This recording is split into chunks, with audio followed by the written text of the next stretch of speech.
மீனராசிக்காரங்க இந்த தடவை என்ன பார்ப்பீங்க? நிறைய பசுமாடு பார்ப்பீங்க.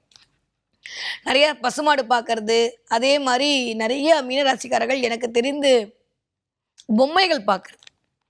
ரோட்ல போகும்போது ஏதாவது டெடி பேர் பார்க்கறது, பொம்மை பார்க்கறது இதெல்லாம் பார்ப்பீங்க. பார்த்தீங்கன்னா கமெண்ட்ல சொல்லுங்க. கலர் கலரா பார்ப்பீங்க. இதெல்லாம் ராகுவோட காரகத்துவத்துல இயங்கும்.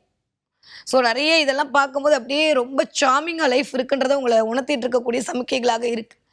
பசுமாடு பார்த்தீங்கன்னா, சுக்கிரனோட ஆக்டிவேஷன் சூப்பரா இருக்கு. அதனால எத பத்தி கவலைப்படாதீங்க.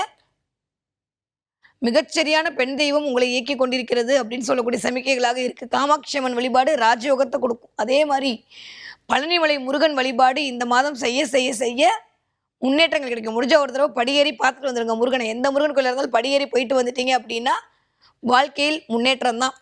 ஸோ முடிஞ்ச அளவுக்கு எண்ணெய் வாங்கி, நல்லெண்ணெய் வாங்கி கோயில்களுக்கு குடுங்க. 7 சனியுடைய அவஸ்தையிலிருந்து லைட்டா தான் இருக்க போகுது. மத்த எல்லாத்தையும் குரு பார்த்துக்க போறேன். மிச்சம் இருக்கிற அந்த 2% நீங்க எண்ணெய் வாங்கி குடுக்கறதின் மூலமாக நிவர்த்தி ஆக போது.